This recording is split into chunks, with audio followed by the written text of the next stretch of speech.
en el Antiguo Testamento, libro de Proverbios, libro de Proverbios.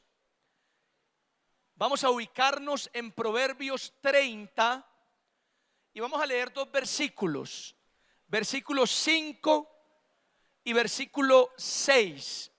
Proverbios 30, versículos 5 y 6. Cuando estén ahí me dicen amén. Amén, estamos todos ahí.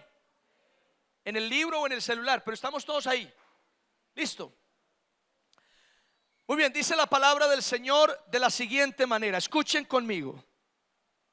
Proverbios 30, versículos 5 y 6. Toda palabra de Dios es limpia. Él es escudo a los que en Él esperan. No añadas a sus palabras, para que no te reprenda y seas hallado mentiroso. Yo quiero volver a leer este pasaje. Amén, otra vez, ubíquense conmigo.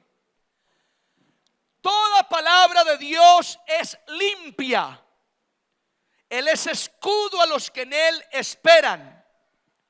No añadas a sus palabras, para que no te reprenda y seas hallado mentiroso. Amén. Padre, te alabamos y te bendecimos, Señor, porque eres grande, porque eres bueno y eres fiel, porque estás con nosotros, Señor. Esta noche te pido, Dios, te suplico en el nombre de Jesús, que alumbre nuestro entendimiento con claridad para entender la palabra que traes a nuestra vida. La recibimos, Señor, convencidos de que el Espíritu Santo ha venido a edificarnos poderosamente en el nombre de Cristo Jesús, nuestro Señor. Muchas gracias, bendito Dios. Amén y amén. Muy bien, damas y caballeros, a través de este pasaje bíblico quiero compartir una enseñanza que he llamado la palabra de Dios. Vea, sencillísimo. ¿Cómo se llama este mensaje? La palabra de Dios. Cuando llegue a la casa esta noche y le pregunten, venga, ¿y qué compartieron en el sermón? Usted va a decir, la palabra de Dios. Amén. Eso compartieron, la palabra de Dios. ¿Qué más? Más que eso no necesitamos, la palabra de Dios. Y permítame comenzar de esta manera. Escuchen. Hay personas que dicen, hay gente que dice, ojalá existiera un manual de vida para aprender a vivir y no cometer tantos errores. Hay gente que dice eso. Y el asunto, mis amados, es que el manual de vida existe. ¿Dónde está? ¿Cuál es? La palabra del Señor. Ahí está la palabra. La palabra de Dios es el manual de instrucciones. La palabra de Dios es la brújula de ubicación. La palabra de Dios es el manual que nos orienta para la vida. ¿Cuántos dicen amén a esto? Si usted quiere aprender a vivir y cometer menos errores, aférrese de la palabra de Dios. ¿Cuántos dicen amén a esto? Abrace las escrituras. Mira el que está solo, dígale, abrace las escrituras. Dígale, aférrese de la palabra de Dios. Y usted posiblemente va a cometer errores, pero tal vez menos, porque la Biblia le va a enseñar a usted cómo es que se vive delante de Dios y qué es lo que Dios quiere para usted. ¿Amén o no?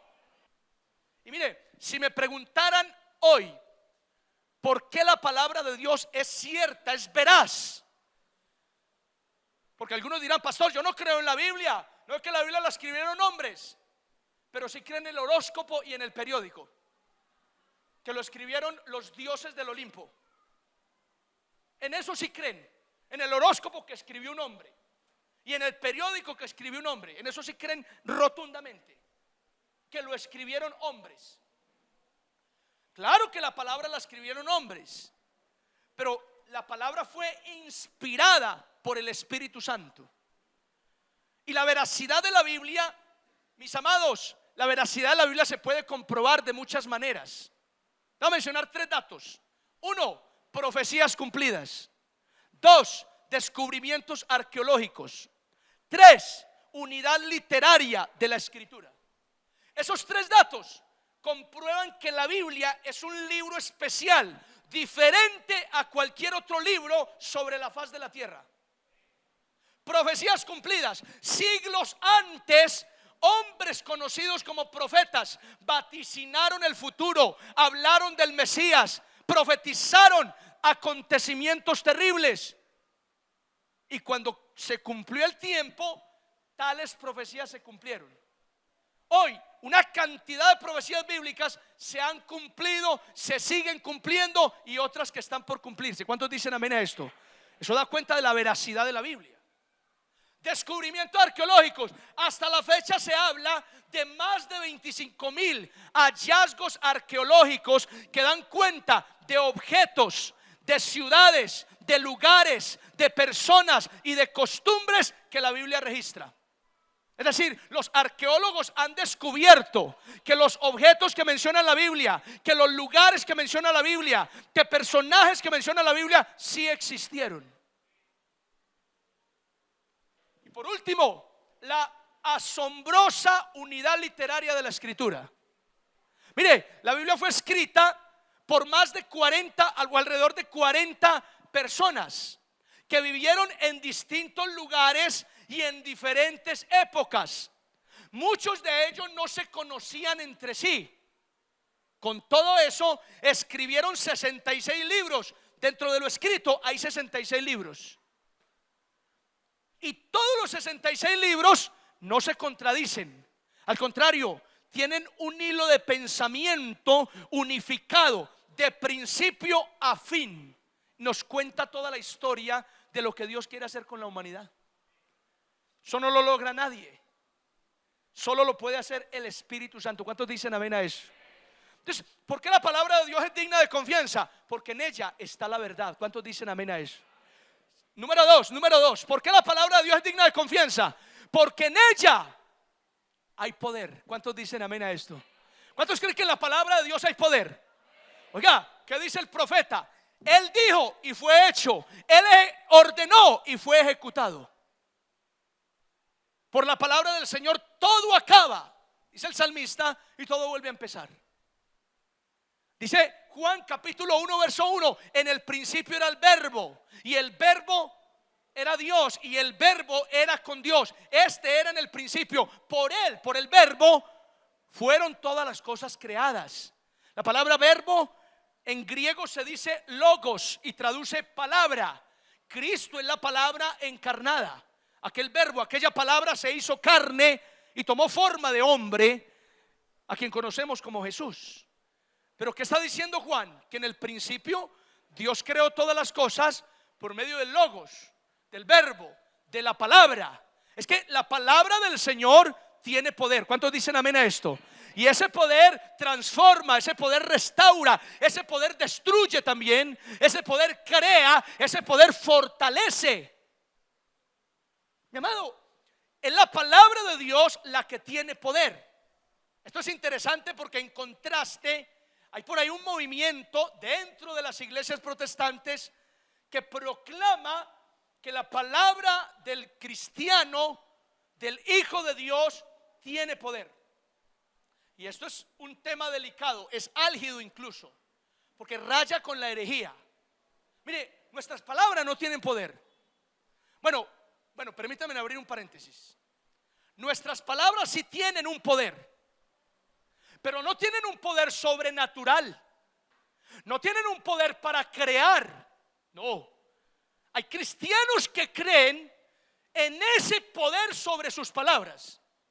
Eso es error. Eso es hereje. Eso es falso. Eso no existe. La única palabra que tiene poder sobrenatural para crear, para decretar, para ordenar es la palabra de Dios. ¿Cuántos dicen amén a eso? Entonces, ¿cuál es el poder que tienen mis palabras, pastor? Mire, el poder que tienen nuestras palabras es un poder para destruir al otro o para edificarlo, no más. Yo con lo que digo de usted puedo destruirlo. Usted para al frente mío y yo le digo: usted si es feo, hermano, además estoy muy feo. Con eso lo destruyo.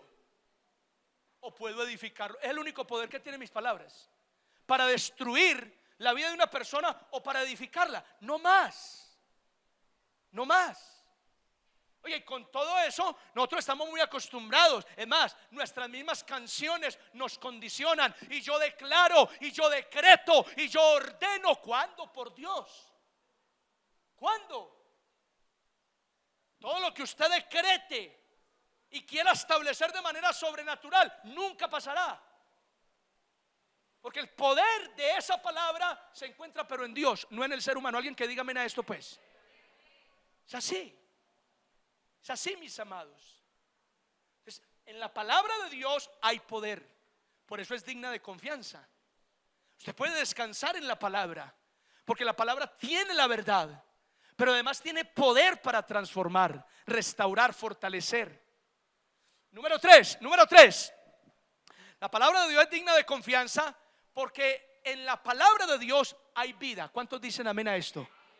Oiga, en la palabra de Dios hay vida. Ahora uno podría decir que la tercera es el resultado de la primera y la segunda.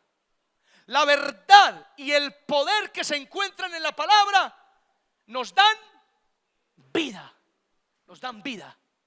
Es más, se lo voy a decir de otra manera. Vean, miren acá, no me ignoren.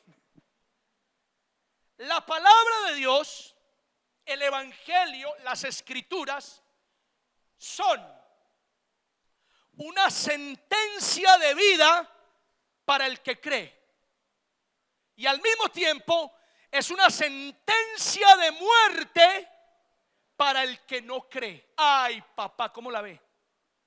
¿Otros dicen amén a esto? La palabra de Dios es sentencia de vida para el que cree en ella, para el que se aferra a ella.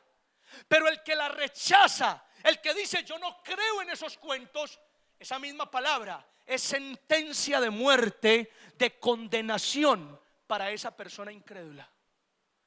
Por eso en la escritura hay vida.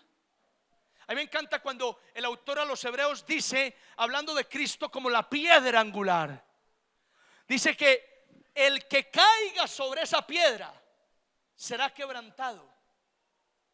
Pero si esa piedra cayere sobre alguno, será desmenuzado. Mire el contraste ahí. Una cosa es que usted caiga sobre esa piedra, otra cosa es que la piedra le caiga sobre usted. Ese es un claro ejemplo de sentencia de vida para el que cree y sentencia de muerte para el incrédulo. ¿Qué está diciendo? Que cuando usted cree en Cristo y se entrega a Él, Él va a quebrantar su corazón, porque se necesita un quebrantamiento. Dios va a tocar y escarbar, va a quitar las raíces de amargura, va a quebrantar tu alma, pero para bien, para transformación de tu vida. ¿Cuántos dicen amén? Pero en cambio el que no cree, el que resiste a Cristo, no va a ser quebrantado para vida. Cristo mismo va a destruir a esa persona y la va a lanzar, según Apocalipsis, al lago de fuego.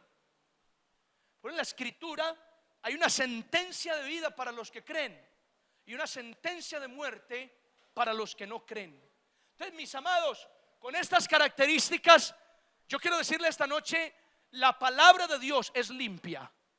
Toda palabra del Señor es digna de confianza. Y cuando te pregunten ¿por qué? ¿Por qué debo yo confiar en la palabra de Dios? Tú vas a responder, porque en la palabra de Dios hay verdad, en la palabra de Dios hay poder, en la palabra de Dios hay vida. ¿Cuántos dicen amén a esto? ¿Qué tal si le damos un aplauso al Señor? Amén. Gloria a Dios.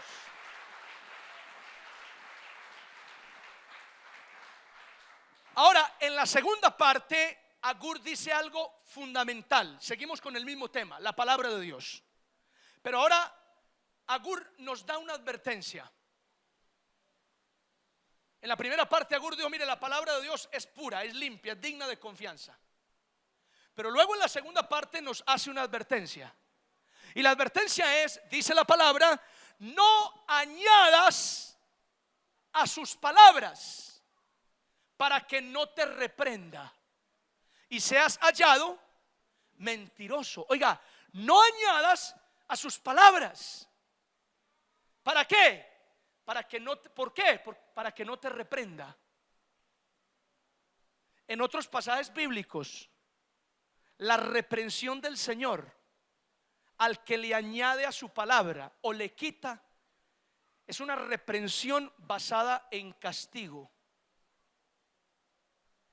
basada en desgracia. Es decir, esta reprensión no es que el Señor viene y te alega: hey, ¿qué pasó?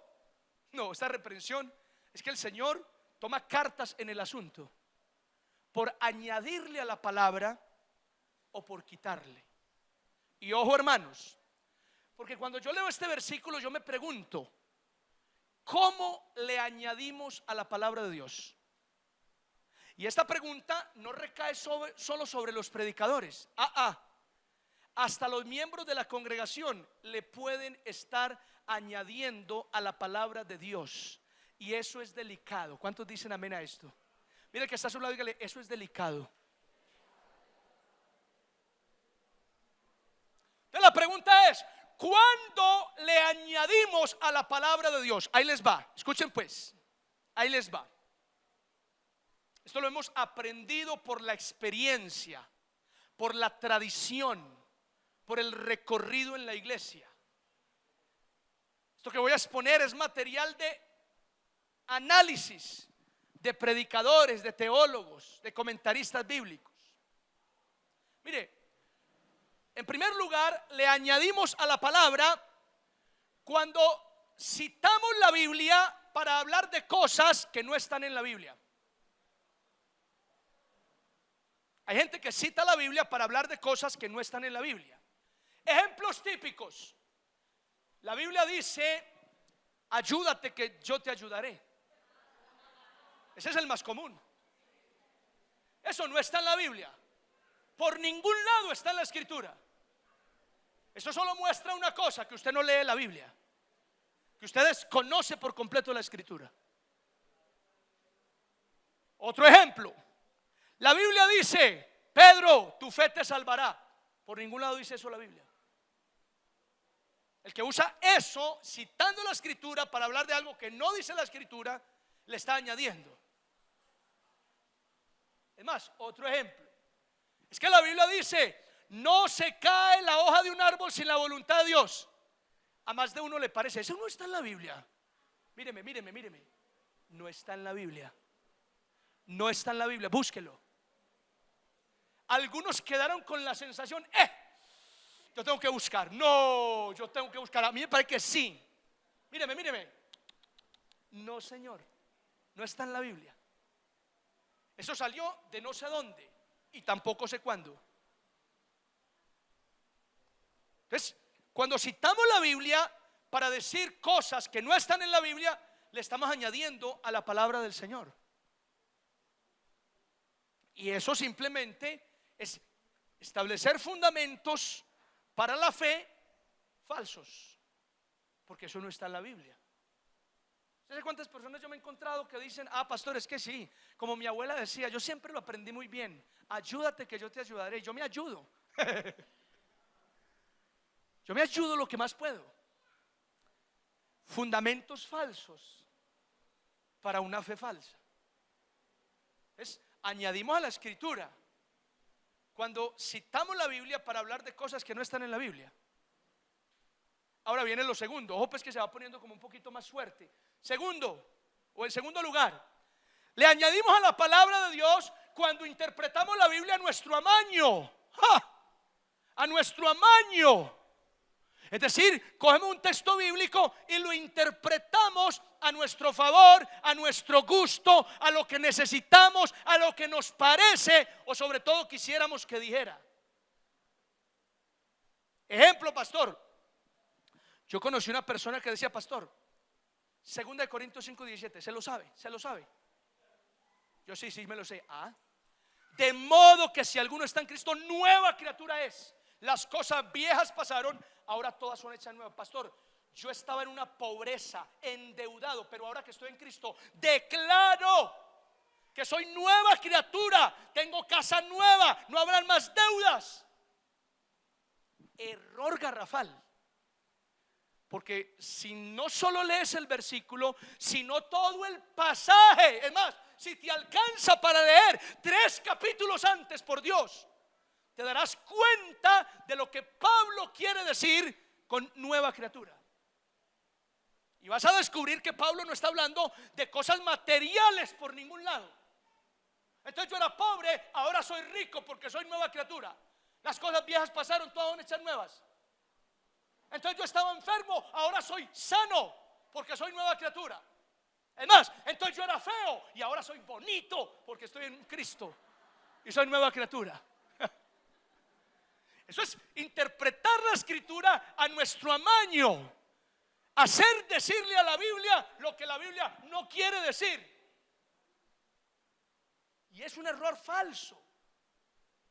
Mire, cuando Pablo habla de nueva criatura, en el cual las cosas viejas pasaron y todas son hechas nuevas, está hablando de cosas espirituales. Y si usted reúne toda la Biblia, en la Biblia Dios habla de una nueva mente. ¿Cuántos dicen amén? Habla de un nuevo corazón. ¿Cuántos dicen amén? Habla de un nuevo hombre. ¿Cuántos dicen amén? ¿Sabe a qué se refiere Pablo con las cosas viejas pasaron, ahora todas son hechas nuevas? Su mente es nueva, su corazón es nuevo, su vida es nueva. Es algo espiritual. ¿Cuántos dicen amén a esto? A eso se refiere Pablo. No a riquezas, ni a salud, ni a cosas materiales. El que interpreta ese pasaje así está interpretándolo a su amaño. Pastor, la palabra de Dios dice, Proverbios 18:21, se lo sabe, se lo sabe. Proverbios 18:21 dice: la muerte y la vida están en poder de la lengua. Así que, pastor, yo declaro vida, yo declaro prosperidad, yo declaro salud. Oye, ¿y vos has leído los 4 versículos anteriores? Porque los 4 versículos anteriores vienen hablando de contiendas, viene hablando de pleitos, viene hablando de discusiones entre hermanos. Y en ese contexto lo que está diciendo la palabra es que, mira, con tus palabras te enredas para muerte, o con tus propias palabras edificas para vida. No está hablando de declaraciones proféticas. No está hablando de que yo declaro y yo decreto y eso se viene a mí. No. Mira, el Señor no trabaja así. Te lo voy a poner de esa manera. Mira, si tú declaras sobre tu vida prosperidad, pero no guardas la palabra, no cumples principios bíblicos, tus declaraciones solo sirven para 3 cosas: para nada y para nada. Para eso sirven tus declaraciones, para nada. Porque puedes declarar toda la vida y quedarte toda la noche orando y declarando y declarando y declarando, pero mientras no obedezcas los principios bíblicos no pasa nada en tu vida. ¿Cuántos dicen amén a esto? No va a pasar nada en tu vida. Y con esto le tumbé el entable a más de un creyente aquí. El entable se le fue a pique, porque aquí hay creyentes contentos con las declaraciones. Pastor, ¿cómo así? Yo que declaraba toda la noche en mi casa: Señor, en mi hogar hay prosperidad, hay bendición, hay conversión, hay salud. Sí, pero no obedece la escritura. Es un rebelde que hace tiempo viene llamándole el Señor a la obediencia y no quiere hacer caso. No le importa nada de los principios bíblicos. Es más, no lee la Biblia ni le interesa prestarle atención a la palabra del Señor. Sigue declarando, decía un predicador, que tus declaraciones se las pasa Satanás por el sobaco. ¿Qué es eso tan horrible? Dios mío. Sigue declarando todo lo que quiera, que el maligno se pase eso por el sobaco. Porque no harán nada, no pasará nada con tus declaraciones. Pero obedece la palabra, cumple lo que dice la Biblia y ni siquiera tienes que declarar nada. Todo llega. ¿Cuántos dicen amén a esto? Todo llega. Solamente así. Así que declarar, decretar, ordenar, realmente son asuntos que le competen a Dios. Dios declara y es hecho. Dios ordena y se produce. Tú ordenas una hamburguesa en Los Pitufos, no te da para más. Es lo único que puedes ordenar. Una hamburguesa con doble porción de queso. De resto no puedes ordenar nada, ni decretar tampoco. ¿Cuántos reciben la palabra hoy? En tercer lugar, añadimos a la palabra de Dios cuando predicamos la Biblia con manipulación. Y en esto caben muchos hermanos, pastores y predicadores. Predican la escritura con manipulación para lograr un interés. Ejemplo, mire, yo escuché a un predicador proclamar que el pecado de Adán y Eva fue que no diezmaron, que se robaron el diezmo. Ese fue el pecado de Adán y Eva. Porque Dios les dijo: de todo árbol pueden comer, pero del árbol del bien y del mal no comerán. Esa era la reserva que Dios dejó para él. Entonces el predicador con astucia lo asoció. El diezmo le pertenece a Dios, no lo puedes tocar. El 90% es para que tú lo administres como quieras. Claro, yo también fruncí el ceño como usted lo está haciendo. ¿Qué? ¿Y qué es eso tan raro? Acto seguido, el predicador quería extraer ofrendas, sacar dinero de la congregación. ¿Y saben qué? Lo logró, porque hay gente para todo. Entonces, manipuló la predicación de la Biblia. Y eso es obligar a la escritura a que diga lo que ella no quiere decir. Eso es pedirle no, violar la escritura obligándola a que diga lo que yo deseo. Y eso es añadir a lo que el Señor dijo.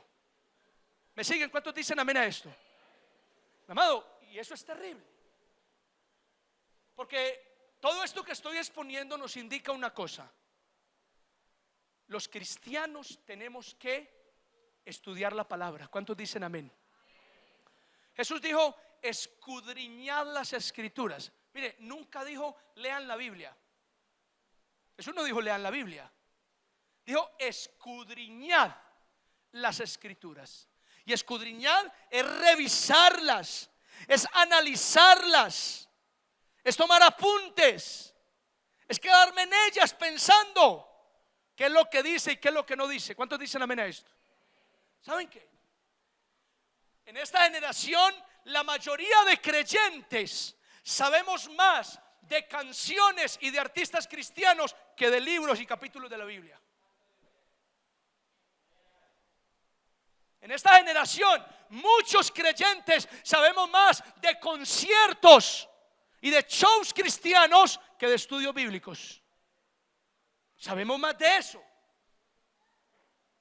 Y no hay problema con los conciertos, ni problema con las canciones. El problema es que usted se aleje tanto de las escrituras. Ese es un problema serio. Serio, hermanos. Voy a terminar con esto. Escuchen. La Biblia dice que David, el rey David, cuando era un joven, se enfrentó a un gigante llamado Goliat. Y yo pregunto, ¿cuántos se enfrentan aquí a gigantes? Al gigante de la depresión, al gigante de la inmoralidad, al gigante de la escasez. ¿Cuántos dicen amén? Y entonces la escritura dice que David bajó al arroyo y tomó 4 piedras.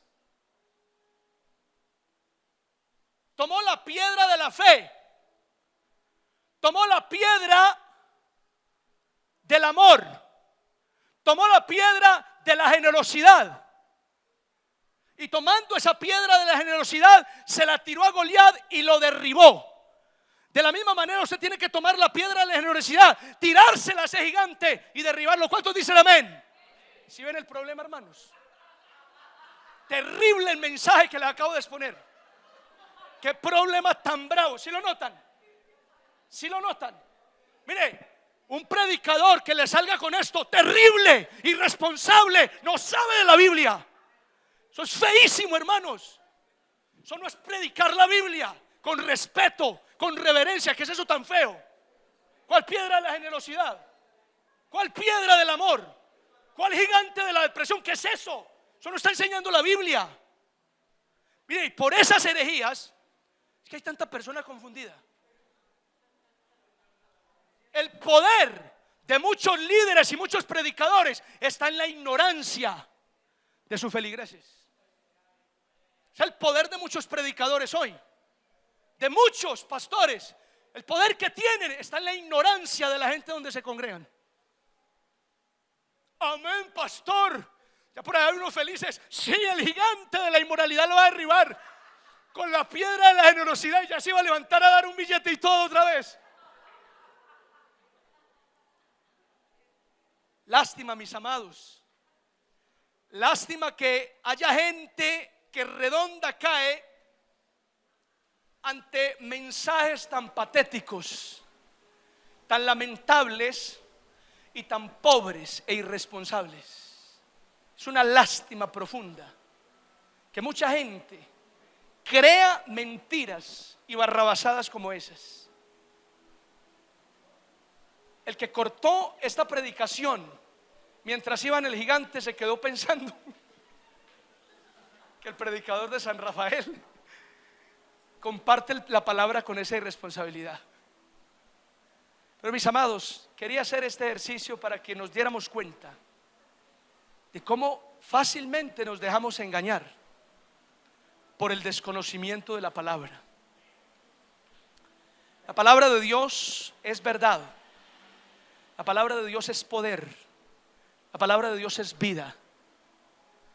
No le añadas ni tampoco le quites a la palabra. Tal y como ella está, es suficiente para ser edificados. ¿Cuántos dicen amén a esto? ¿Qué tal si te pones de pie esta noche? Yo quiero que cierres tus ojos.